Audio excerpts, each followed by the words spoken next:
హైదరాబాద్లో ఉదయం నుంచి ఎండతో ఉక్కిరిబిక్కిరైన ప్రజలపై వరుణ దేవుడు కరుణించాడు. ఒక్కసారిగా హైదరాబాద్లోని పలు ప్రాంతాల్లో వర్షం దంచికొట్టింది. ఫిలిం నగర్, మణికొండ, బంజారాహిల్స్, జూబ్లీహిల్స్, పంజాగుట్ట, అమీర్పేట్, ఖైరతాబాద్, లగడికపుల్ ప్రాంతాల్లో భారీ వర్షం కురుస్తుంది. వర్షం దెబ్బకు రోడ్లన్నీ జలమయమయ్యాయి. ఆఫీసులు ముగించుకుని ఇళ్లకు వెళ్తున్న ఉద్యోగులు ట్రాఫిక్లో చిక్కుకుపోయి నానా యాతన పడ్డారు.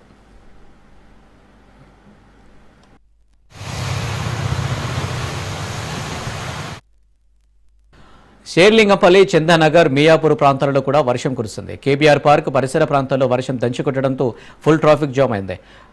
వాయుగుండం కారణంగా తెలంగాణకు వాతావరణ శాఖ వర్ష సూచన చేసింది. ఈ 3 రోజులు రాష్ట్రంలోని పలు జిల్లాలకు భారీ వర్ష సూచన చేసింది.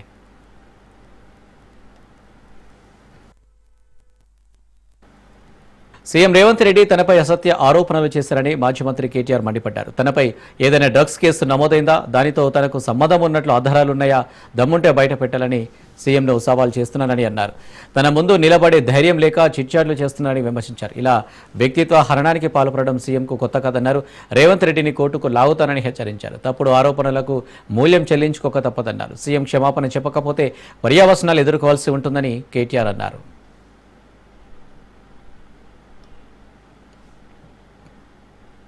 చిట్చాట్లో సీఎం రేవంత్ రెడ్డి కేటీఆర్పై చెత్త వాగుడు వాగారని మాజీ మంత్రి హరీష్ రావు అన్నారు.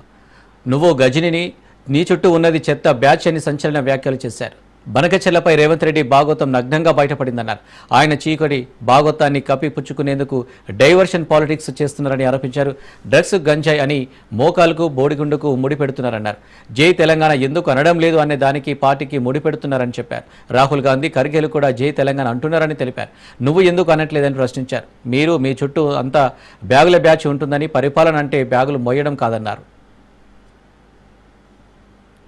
హెచ్సీఏ కేసులో అరెస్ట్ అయిన 5 నిందితులను సిఐడి అధికారులు కస్టడీలోకి తీసుకున్నారు. హెచ్సీఏ స్కామ్లో అరెస్ట్ అయిన 5 నిందితులను 6 రోజుల కస్టడీకి కోర్టు అనుమతించడంతో మొదటి రోజు కస్టడీలోకి విచారించింది సిఐడి.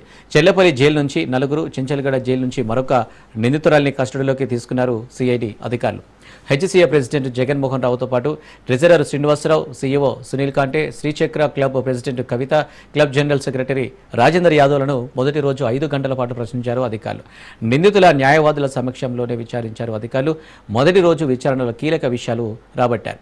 ఈ కేసు పోలీసుల మెడకు కూడా చుట్టుకొని ఓ ఇన్స్పెక్టర్పై వేటు కూడా పడింది. నిందితులు వేసిన బెయిల్ పిటిషన్ను కోర్టు నిరాకరించింది.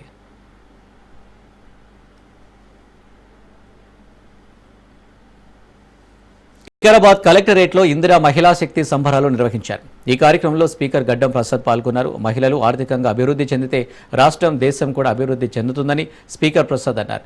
ప్రజాప్రభుత్వం ఏర్పడిన తర్వాత మహిళలకు అధిక ప్రాధాన్యత ఇస్తుందని స్పీకర్ ప్రసాద్ తెలిపారు.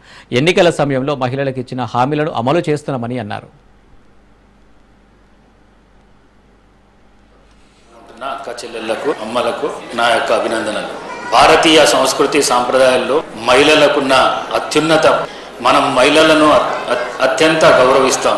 అదేవిధంగా ఇంటికి ఇల్లాలు వెలుగు, సమాజంలో సగభాగం ఉన్న మహిళలు ఆర్థికంగా అభివృద్ధి చెందితే కుటుంబాలతో పాటు రాష్ట్రం, దేశం కూడా అభివృద్ధి చెందుతుంది.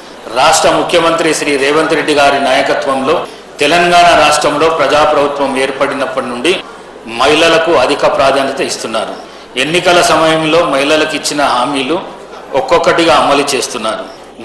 మహాలక్ష్మి పథకం భాగంలో మహిళలకు ఉచిత బస్సు ప్రయాణము, మరి 500 రూపాయలకే గ్యాస్ సిలిండరు, పేదలకు 200 యూనిట్ల కరెంటు ఫ్రీ, ఇందిరమ్మ ఇళ్లను కూడా మహిళా పేరు మీదనే మంజూరు చేస్తున్నాము. ఇవే కాకుండా మహిళలు ఆర్థికంగా ఆత్మగౌరవంతో జీవించాలని మంచి ఆశయంతో ప్రజాప్రభుత్వం అనేక పథకాలు అమలు చేస్తుంది. మహిళా సంఘాల ద్వారా సోలార్ విద్యుత్ ప్లాంట్లను ఏర్పాటు చేసి ఆర్టీసీ సంస్థలకు అద్దె బస్సులు ఇప్పించడం ఇలా శక్తి. సైబరాబాద్ పోలీస్ కమిషనరేట్లో ఫైర్ సిబ్బంది మాక్ డ్రిల్ నిర్వహించారు. అగ్ని ప్రమాదాల సమయంలో ఎలా స్పందించాలో అధికారులు సిబ్బందికి శిక్షణ ఇచ్చారు. అగ్ని ప్రమాదాలు జరిగినప్పుడు తీసుకోవాల్సిన చర్యలు, సహాయక చర్యలు, క్షతగాత్రులకు ప్రథమ చికిత్స అందించడం వంటి విషయాలపై సిబ్బందికి శిక్షణ ఇచ్చారు. అగ్ని ప్రమాదం జరిగినప్పుడు మంటలను ఎలా అదుపు చేయాలో డ్రిల్లో ఫైర్ సిబ్బంది వివరించారు.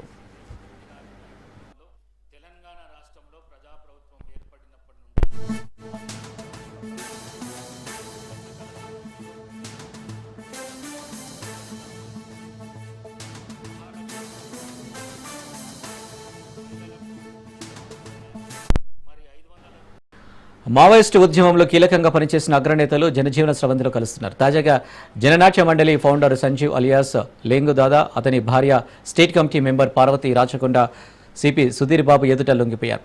4 దశాబ్దాల పాటు సిపిఐ మావోయిస్టు పార్టీలో పనిచేసిన వీరు జనజీవన స్రవంతిలోకి వచ్చారు. ఈ సందర్భంగా అజ్ఞాతంలో ఉన్న తెలంగాణ మావోయిస్టులు కూడా తిరిగి గ్రామాలకు రావాలని పోరువద్దు ఊరు మొద్దు అని పిలుపునిచ్చారు.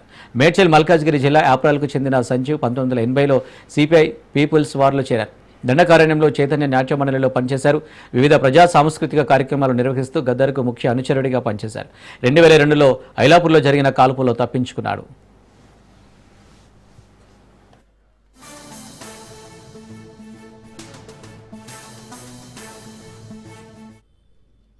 ఇక అజ్ఞాతంలో ఉన్న మావోయిస్టులు జనజీవన స్రవంతిలోకి రావాలని రాచకొండ సిపి సుధీర్ బాబు పిలుపునిచ్చారు.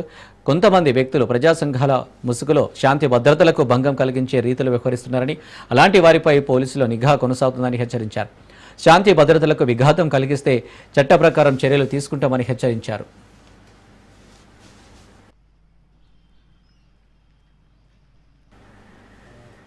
హైదరాబాద్ మలక్పేట్లో ట్రాఫిక్ పోలీసులు drunk and drive special drive నిర్వహిస్తున్నారు.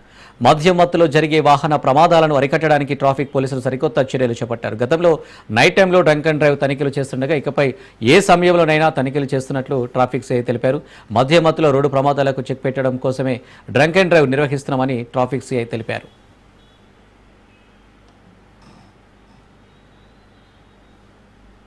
ట్రాఫిక్ పోలీసులము ఎప్పుడైనా ఎక్కడైనా ఏ ప్రదేశంలోనైనా ఏ సమయంలోనైనా డ్రంక్ అండ్ డ్రైవ్ చెక్ చేయడం అనేది జరుగుతుంది. గతంలో ఇది రాత్రి వరకే పరిమితం ఉన్నట్లుగా ఉండేది. ఇటీవల కాలంలో ఈ డ్రంక్ అండ్ డ్రైవ్ వల్ల వివిధ సమయాల్లో మధ్యాహ్నం ఉదయము తేడా లేకుండా యాక్సిడెంట్ ద్వారా మరణించడం జరుగుతుంది. వీటిని నివారించే నిమిత్తం గౌరవనీయులు జాయింట్ సిపి సార్ ట్రాఫిక్ గారి ఆదేశాల మేరకు ఎక్కడైనా మెయిన్ రోడ్ మీద అయినా సిగ్నల్ మీద అయినా ఎక్కడైనా కానీ అకస్మాత్తుగా డ్రంక్ అండ్ డ్రైవ్ చేయడం జరుగుతుంది. దీనిపైన వాహనదారులు అప్రమత్తంగా ఉండి ఎటువంటి డ్రంక్ అండ్ డ్రైవ్ లేకుండా తన వాహనాలను నడపగలరని కోరుతున్నాము. ఎవరైనా ఈ విధంగా దొరికితే వారిపై చట్టరీత్యా చర్యలు తీసుకోబడుతుంది. కాబట్టి దీని ద్వారా అనేక మంది ఈ మధ్యకాలంలో డ్రంక్ అండ్ డ్రైవ్ చేస్తూ నడిపినటువంటి వాహనదారులకు హైదరాబాద్ సిటీ పోలీసులో ట్రాఫిక్ పోలీసులము ఎప్పుడైనా ఎక్కడైనా ఏ ప్రదేశంలో సికింద్రాబాద్ గాంధీ ఆసుపత్రిలో గడువు ముగిసిన హెపటైటిస్ బి వ్యాక్సిన్లను అనేక మందికి నిర్లక్ష్యంగా ఇవ్వడం హెచ్ఆర్సీ సీరియస్ అయింది. బాధితుల ఆరోగ్యం, గౌరవానికి సంబంధించిన మౌలిక హక్కులను తీవ్రంగా ఉల్లంఘించిందని హెచ్ఆర్సీ మండిపడింది. వ్యవస్థ లోపాలను గుర్తించి 2014లో ఆసుపత్రి సూపరింటెండెంట్తో పాటు బాధ్యత వహించాల్సిన అధికారులపై చర్యలు తీసుకోవాలని సిఫారసు చేసింది. ప్రతి బాధితుడికి 1,25,000 చొప్పున నష్టపరిహారం చెల్లించాలని హెచ్ఆర్సీ ఆదేశించింది.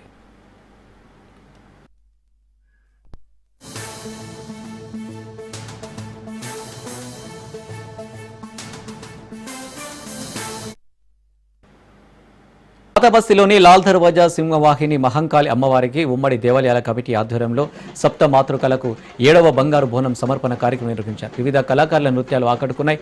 ఉమ్మడి దేవాలయాల కమిటీ ఆధ్వర్యంలో అమ్మవారికి పట్టు వస్త్రాలు, ఒడిబియ్యం సమర్పించి మొక్కులు చెల్లించుకున్నారు.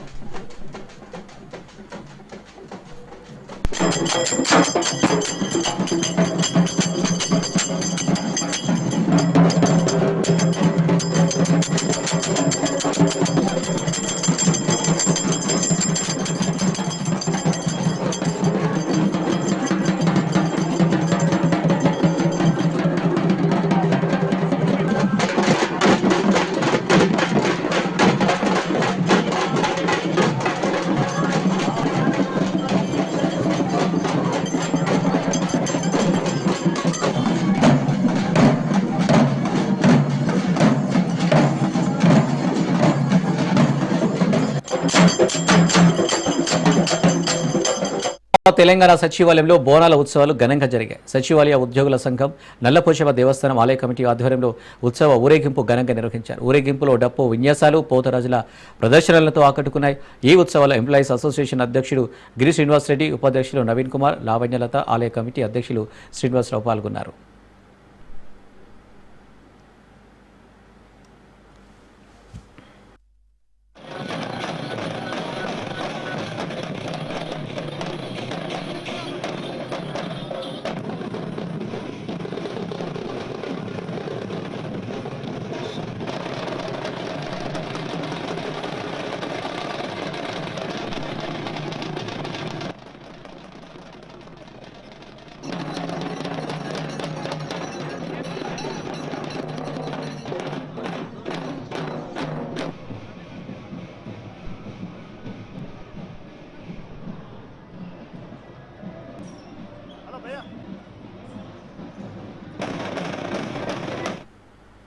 గోల్కొండ బోనాల జాతర పేరుతో వసూళ్లకు పాల్పడుతున్న వారిపై ఫిర్యాదు చేస్తామని Caravan BRS incharge Jeevan Singh తెలిపారు.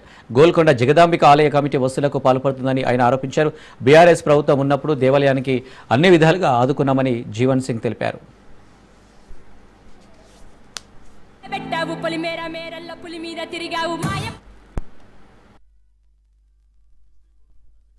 అమ్మవారి యొక్క బోనాల పండుగ ఎప్పుడైతే తెలంగాణ రాష్ట్ర పండుగగా ప్రకటించబడ్డదో ఆ రోజు నుంచి కూడా ప్రభుత్వం తరఫు నుంచే వచ్చినటువంటి నిధులతో ఆ యొక్క ఉత్సవాలు 9 వారాలు జరుగుతుంటాయి ఎప్పటికి కూడా.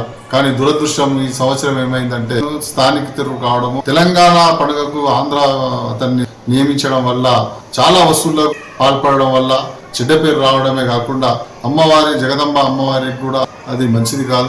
ఎందుకంటే ఎంటి బాబు అనే చైర్మన్ ఏదైతే ఆలయ కమిటీ చైర్మన్ ఉన్నాడో, చైర్మన్ సొంతంగా అక్కడక్కడ వైన్స్ లో కానివ్వండి, హాస్పిటల్స్ లో కానివ్వండి, బార్లో చందాలు ఇవ్వకుంటే బాగుండదు. చందాలు బలవంతంగా వసూలు చేయడం దురదృష్టకరం. అంటే కూడా మొదటి రోజు ఏదైతే బోనాల పండుగ ప్రారంభోత్సవం రోజు ఉందో ఆ రోజు పూర్తిగా పోలీసు నిర్బంధంలో జరిగింది. ఇలాంటి స్వేచ్ఛ లేకుండా అక్కడ ఉన్నటువంటి స్థానికులు కానివ్వండి, పుర ప్రముఖులు వచ్చినటువంటి అతిథులకు వేదికపై రాకుండా పోలీసులు నిర్బంధమైనటువంటి పూజా కార్యక్రమాన్ని నిర్వహించడం జరిగింది. అంతేకాకుండా ఈవోగా ఉన్నటువంటి వసంత గారి కూడా పూర్తి సహకారం ఉంది దీంట్లో. వారి సహకారం లేకుండా సికింద్రాబాద్లో ఓ భారీ ఫ్లెక్సీ రాజకీయ వర్గాల్లో తీవ్ర కలకలం సృష్టిస్తుంది. జూబ్లీ బస్టాండ్ ప్రధాన రహదారిపై ఓ భారీ యాడ్ బోర్డు వెలిసింది. ఈ బోర్డులో ఏకంగా CM Revanth Reddy A to Z అక్రమాలు అంటూ తీవ్రమైన ఆరోపణలతో కూడిన అంశాలు ప్రచురితమై ఉండడం షాక్కి గురి చేసింది.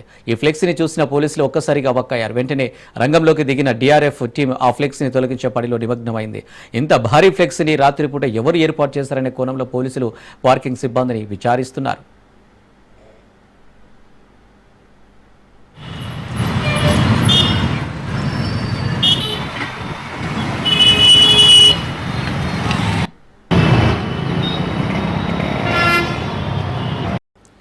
హైదరాబాద్ జీడిమెట్ల PS పరిధిలోని HDFC ATM చోరీ కేసును పోలీసులు ఛేదించారు. దుండగులు గ్యాస్ కట్టర్లతో ATMను తెరిచి నగదు ఎత్తుకెళ్లినట్లు డీసీపీ సురేష్ కుమార్ తెలిపారు. దోపిడీదారులు ప్రత్యేకంగా అలారం సెన్సార్లను పనిచేయకుండా చేసి అత్యాధునిక పద్ధతిలో దొంగతనానికి పాల్పడ్డారని తెలిపారు. ATM నుంచి 34 లక్షల నగదు ఎత్తుకెళ్లినట్లు డీసీపీ వెల్లడించారు. నిందితులు హర్యానాకు చెందినవారిగా గుర్తించామన్నారు. గాజుల రామారం ATM దోపిడీ కేసులో కూడా వీరి ప్రమేయం ఉన్నట్లు తేలిందన్నారు. నిందితులపై గతంలో 30కి పైగా కేసులు నమోదైనట్లు డీసీపీ తెలిపారు. నిందితుల నుంచి 4 బైకులు 17 లక్షల నగదు స్వాధీనం చేసుకున్నట్లు డీసీపీ తెలిపారు.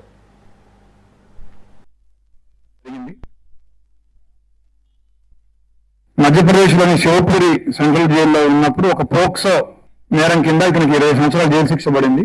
జైల్లో ఉన్నప్పుడు ఇతనికి ఈ అఫెండర్స్ ఎవరైతే ఉన్నారో వాళ్ళు పరిచయం అయ్యారు. తర్వాత ఇతను జైల్లో నుంచి బయటకు వచ్చాక వాళ్ళు కూడా ఇదే ATM థెఫ్ట్ కేసులో, ఇట్లాంటి ATM థెఫ్ట్ కేసులోనే జైల్లో ఉండి 7 సంవత్సరాల జైలు శిక్ష అనుభవిస్తూ తర్వాత వీళ్ళు కూడా ఇతని తర్వాత బయటకు వచ్చినారు. తర్వాత వాళ్ళు మళ్ళీ హైదరాబాద్ వచ్చి హైదరాబాద్ లో అఫెన్స్ చేయాలని వీళ్ళందరూ కూడా కలిపి ప్లాన్ చేసుకొని ఇక్కడ గాజుల రామారావులో ఉన్న ఈ HDFC ATM ఎంచుకొని వీళ్ళు ఈ అఫెన్స్ చేయడం జరిగింది. సో దీని మీద ఈ అఫెన్స్ ని చాలా చాకచక్యంగా తొందరగా ఆచరించినందుకు క్రైమ్స్ డీసీపీ ముత్యంరెడ్డి గారు, crimes additional DCP Ram Kumar గారు, మా బాలనగర్ అడిషనల్ డీసీపీ సత్యనారాయణ గారు, ACP Balanagar Naresh Reddy, DI Jeedimetla Kanakaiah, DI Balanagar Nagireddy, CCS inspectors Pavan Balinaidu, అదేవిధంగా ఇంకా ఎస్ఐలు ఇంకా ఇతర సిబ్బంది కూడా ఉన్నారు. వారందరికీ కూడా మా సిపి గారు అభినందన తెలియజేసినారు. మధ్యప్రదేశ్ లోని శివపురి సెంట్రల్ జైల్లో ఉన్నప్పుడు ఒక పోక్సో నేరం కింద ఇతనికి 20 సంవత్సరాల జైలు శిక్ష. హైదరాబాద్ గోపన్పల్లిలో రిటైర్డ్ ప్రభుత్వ ఉద్యోగులు ఆందోళనకు దిగారు. పైసా కూడగట్టుకుని సొంతింటి కలను నెరవేర్చుకునేందుకు స్థలం కొనుక్కుంటే ఆ స్థలాన్ని కొందరు వ్యక్తులు ఆక్రమించేందుకు కుట్రలు చేస్తున్నారని రిటైర్డ్ ఉద్యోగులు ఆవేదన వ్యక్తం చేశారు.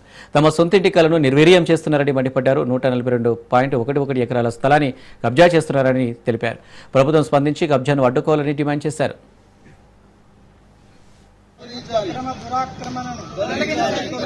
వినాయక సొసైటీని తరిమి కొట్టాలి, తరిమి కొట్టాలి. వినాయక సొసైటీని తరిమి కొట్టాలి, తరిమి కొట్టాలి. జై తెలంగాణ, జై తెలంగాణ, జై తెలంగాణ, జై తెలంగాణ. మా ప్లాట్లు మాకే దక్కాలి, మా ప్లాట్లు వినాయక సొసైటీని తరిమి కొట్టాలి, వినాయక సొసైటీని తరిమి కొట్టాలి, వినాయక సొసైటీని తరిమి కొట్టాలి. ల్యాండ్ మీద ఎలాంటి అభివృద్ధి పనులు చేయకూడదు, దాంట్లో ఎలాంటి నిర్మాణాలు చేయకూడదు, ఈవెన్ గవర్నమెంట్ కూడా చేయకూడదు, మా సొసైటీ కూడా చేయకూడదు. అందుకనే మేము కోర్టుకు వెళ్లకుండా గవర్నమెంట్ ను ఒప్పించుకొని మంచి మాటతోని గవర్నమెంట్ ఫేవర్ గా వండుకుంటూ మేము మా ల్యాండ్ తెచ్చుకొని మరి మేము ఇల్లు కట్టుకోవాలనే ఆశతో ఉంటే ఈ రోజున మరి వాళ్ళు వచ్చి అంతా చేసినా సరే ఇటు పోలీసు వాళ్ళు మామూలుగా మరి కంప్లైంట్ సత్యనారాయణ గౌడ్ కంప్లైంట్ ఇస్తే పోలీసు పోయి వాళ్ళని అడిగితే ఆ రంగారావు అంటే ఆయన పోలీస్ స్టేషన్ నేను వెళ్ళిపోయింది. మేము కూడా వెళ్ళినాం. వెళితే రంగారావు లేడు. కానీ దీనికి అంతటి కారణం ఒకటి మీరు అందరూ గమనించాలి. ఒకసారి స్టేటస్ కో ఉన్న తర్వాత ల్యాండ్ తీసుకునేటప్పుడు పంచనామా చేసుకుని 189.11 acres అని తీసుకున్నారు. మరి అంతే ల్యాండ్ మాకు ఇవ్వాలి. అయితే మేము అప్పుడు లేఅవుట్ చేసినప్పుడు కూడా అదే సర్వేయరు అదే రెవెన్యూ డిపార్ట్మెంట్ వాళ్ళు కొలతలు చేసి ఆ హద్దులు చేసిన తర్వాత మేము లేఅవుట్ చేసుకున్నాం. మరి ఈ రోజు కొత్తగా మరి వాళ్ళ సర్వే నంబరు ఏ విధంగా మా ల్యాండ్లకు చొచ్చుకొని వచ్చింది, ఏ విధంగా మా 60 ఫీట్ల రోడ్డు కొట్టేసిండ్రు. దీన్ని అంతా రెవెన్యూ డిపార్ట్మెంట్ వాళ్ళు పట్టించుకోకపోవడం మాకు చాలా బాధాకరంగా ఉన్నది. ఇది అంతటికీ బాధ్యత వహించాల్సింది రెవెన్యూ డిపార్ట్మెంట్ మాత్రమే. తెలంగాణ కేబినెట్ ఆమోదించిన బీసీ బిల్లును వచ్చే పార్లమెంటు సమావేశాల్లో కేంద్ర ప్రభుత్వం ఆమోదించాలని బీసీ స్టూడెంట్స్ ఫెడరేషన్ రాష్ట్ర అధ్యక్షులు సైదుల్ యాదవ్ డిమాండ్ చేశారు. ఓయూఆర్ట్స్ కళాశాల వద్ద బీసీ బిల్లును రాజ్యాంగంలోని 9వ షెడ్యూల్లో చేర్చాలని డిమాండ్ చేస్తూ నిరసనకు దిగారు. బీసీలకు 42% రిజర్వేషన్లు అమలయ్యేలా తెలంగాణ ప్రభుత్వం బిల్లును ఆమోదించి రాష్ట్రపతికి పంపించారన్నారు. కేంద్ర ప్రభుత్వం బీసీ బిల్లును రాజ్యాంగంలోని 9వ షెడ్యూల్లో చేర్చాలని డిమాండ్ చేశారు. తెలంగాణలో ఉన్న బీజేపీ ఎంపీలు బీసీ బిల్లుపై తమ వైఖరిని స్పష్టం చేయాలన్నారు. బీసీ బిల్లును కేంద్ర ప్రభుత్వం ఆమోదించేలా తెలంగాణ బీజేపీ ఎంపీలు తేవాలన్నారు. 32% అమలు చేయాలని తెలంగాణ రాష్ట్ర శాసనసభలో ఉభయ సభలో బిల్లు ఆమోదం చేసి రాష్ట్రపతి పంపడం జరిగింది. రాబోయే వర్షాకాల పార్లమెంట్ సమావేశాల్లో ఈ యొక్క బిల్లును వెంటనే పార్లమెంటు ఆమోదించి 9వ షెడ్యూల్లో చేర్చాలని బీసీ స్టూడెంట్ ఫెడరేషన్ డిమాండ్ చేస్తా ఉన్నా. అదేవిధంగా తెలంగాణ బిల్లుపై తెలంగాణ ప్రాంతం గెలిచిన బీజేపీ ఎంపీల వైఖరిందో తెలియాలి. మీరు బీసీల ఓట్లు వేసిన గెలిచిన బీజేపీ ఎంపీలు తెలంగాణ ప్రాంతం నుంచి బీసీల యొక్క రిజర్వేషన్ బిల్లును పార్లమెంట్ ఆమోదించే విధంగా మీరు ప్రధానమంత్రిపై ప్రభుత్వం ఒత్తిడి కోరుతా ఉన్నాం. అదేవిధంగా బీసీ రిజర్వేషన్ పై ఇప్పటి వరకు మాట్లాడి కేటీఆర్ హరీష్ రావు గారు బీఆర్ఎస్ పార్టీ యొక్క వైఖరి కూడా తెలియాలి. బీసీ బిల్ రిజర్వేషన్ ను వచ్చే పార్లమెంట్ సంవత్సరాల్లో ఆమోదింపజేసి 9వ షెడ్యూల్ చేసి చట్టబద్దాలని ఈ బాధ్యత మొత్తం కూడా తెలంగాణ బీజేపీ ఎంపీలు తీసుకోవాలని మేము డిమాండ్ చేస్తా ఉన్నాం. గౌరవనీయులు రేవంత్ రెడ్డి గారు బీసీ రిజర్వేషన్ ను 32% అమలు చేయాలని తెలంగాణ రాష్ట్ర శాసనసభలో ఉభయ సభలో బిల్లు ఆమోదం చేసి రాష్ట్రపతి పంపడం జరిగింది. రాబోయే వర్షాకాల పార్లమెంట్ సమావేశాల్లో ఈ యొక్క బిల్లును వెంటనే పార్లమెంటు ఆమోదించి 9వ షెడ్యూల్లో చేర్చాలని BC student federation. Malnadu drugs కేసులో సంచలన విషయాలు వెలుగులోకి వస్తున్నాయి. బడుగు బలహీన వర్గాల కోసం పోరాడే ప్రముఖ వ్యక్తి కొడుకు ఉన్నట్లు ప్రచారం జరుగుతుంది. ఇంటెలిజెన్స్ అదనపు ఎస్పీ వేణుగోపాలరావు కుమారుడు రాహుల్ తేజ, సైబరాబాద్ ఏఆర్ డీసీపీ సంజీవ్ కుమారుడు మోహన్ల అరెస్టుతో డొంక కదులుతుంది. రాహుల్ తేజ 2013లో తాజ్ కృష్ణలో కారు దొంగతనంతో నేర చరిత్ర మొదలైంది. డ్రగ్స్ కేసులో కింగ్ పిన్ గా మారాడు రాహుల్ తేజ. 2023 ఏడాది న్యూ ఇయర్ పార్టీకి డ్రగ్స్ ను హైదరాబాద్ కు తీసుకొచ్చారు రాహుల్ తేజ. డ్రగ్స్ డౌన్లతో లింకులను ఏర్పాటు చేసుకున్న రాహుల్ తేజ 2024లో రాహుల్ తేజపై డిచ్పల్లి పిఎస్లో కేసు నమోదైంది. పోలీస్ శాఖలో కీలక వ్యక్తిగా వ్యవహరిస్తున్న ఉన్నతాధికారి నిందితులను కాపాడుతున్నట్లు తెలుస్తుంది. రాహుల్ తేజ డ్రగ్స్ కేసులో కీలకంగా ఉన్న వ్యక్తి ఉన్నతాధికారి ఎంటర్తో A25గా చేర్చారు పోలీసులు.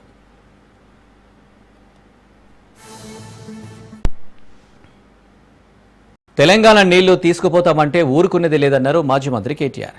సీఎం రేవంత్ నిర్ణయాన్ని మార్చుకోవాలన్నారు. రేవంత్ నిర్ణయం మారకపోతే మరో ఉద్యమం తప్పదని హెచ్చరించారు. తెలంగాణలో కోవర్టు పాలన నడుస్తుందని కాంగ్రెస్ ఎమ్మెల్యేనే అంటున్నారన్నారు. గోదావరి జలాలపై బీజేపీ తన వైఖరి చెప్పాలని నిన్న మీటింగ్ పెట్టించింది. కమిటీ వేసేది చంద్రబాబు అన్నారు.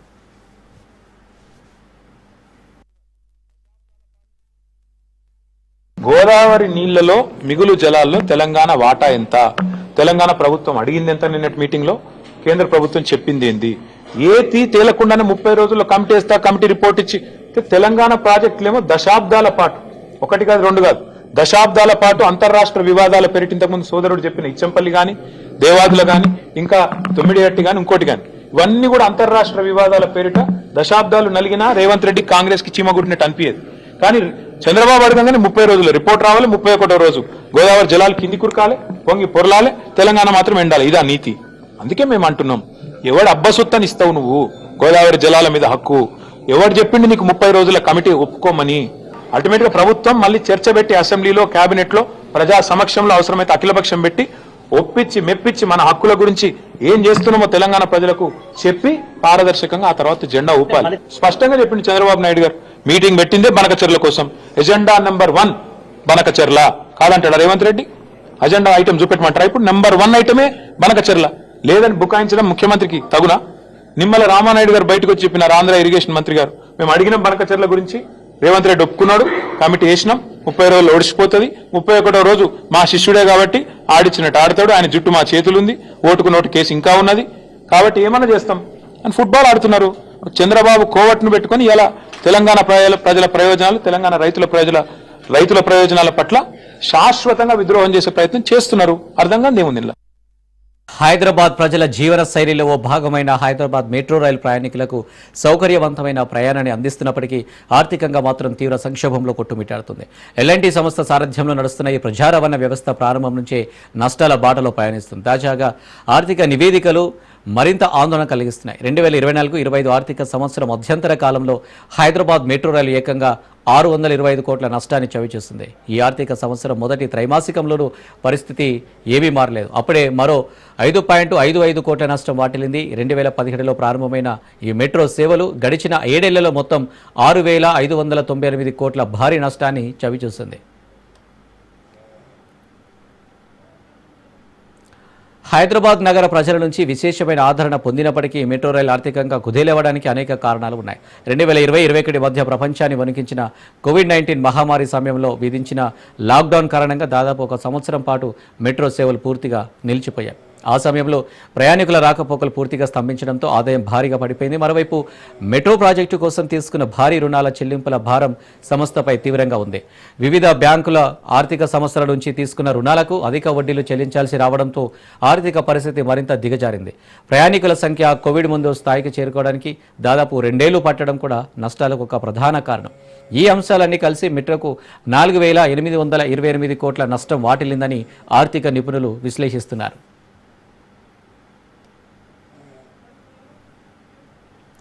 ఇక పన్ను చెల్లింపుల అనంతరం వార్షిక నష్టం 625 కోట్లు ఉన్నట్లు నివేదిక వెల్లడించింది. నగరంలో నాగోల్, రాయదుర్గం, ఎల్బీనగర్, మియాపూర్, ఎంజీబీఎస్, జేబీఎస్ల మధ్య ప్రస్తుతం 57 రైళ్లు నడుస్తున్నాయి. రోజుకు 1000 ట్రిప్పులకు పైగా తిరుగుతున్నాయి. గత ఏడాది వరకు సుమారు 4.85 లక్షల మందికి పైగా ప్రయాణం చేశారు.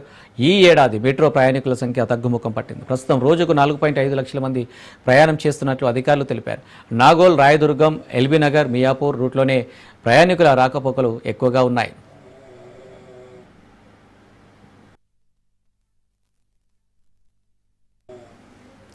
గతేడాది మెట్రో తన కొన్ని ఆస్తులను తాకట్టు పెట్టడం ద్వారా కొంతమేరకు ఆర్థిక భారాన్ని తగ్గించుకోవడానికి ప్రయత్నించింది.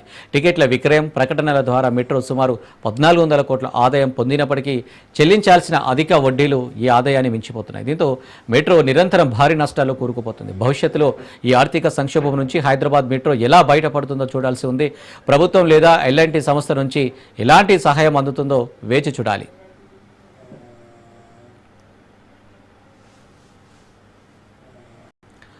వికారాబాద్ జిల్లాలో గంజాయి చాక్లెట్లు కలకలం రేపింది. తాండూరు పట్టణంలో డ్రగ్స్ కలిపిన చాక్లెట్లు అమ్ముతున్న వ్యక్తిని టాస్క్ ఫోర్స్ పోలీసులు పట్టుకున్నారు. సాయినగర్లోని నంబర్ 1 స్కూల్ సమీపంలో ఓ వ్యక్తి నుండి 45 గంజాయి చాక్లెట్లను స్వాధీనం చేసుకున్నారు. నిందితుడిని ఉత్తరప్రదేశ్ నివాసి వినేష్ నాయక్గా గుర్తించారు. అతను తన స్నేహితులను కలవడానికి కర్ణాటకలోని సేడం నుండి తాండూరుకు వచ్చాడని తెలుస్తుంది. అతను మాదక ద్రవ్యాలతో కూడిన తన తగిన పదార్థాల అక్రమ పంపిణీలో పాల్గొన్నట్లు పోలీసులు అనుమానిస్తున్నారు.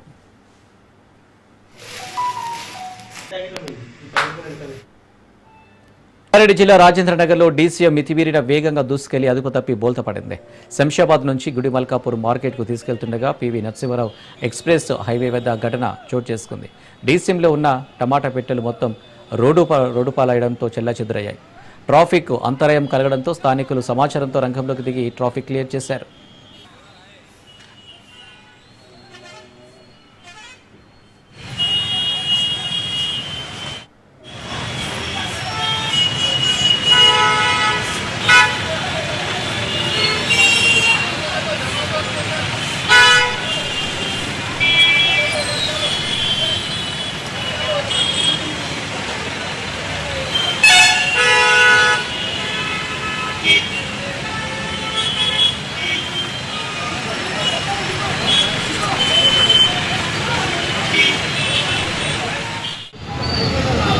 పెట్టాలండి అక్కడ ఏమని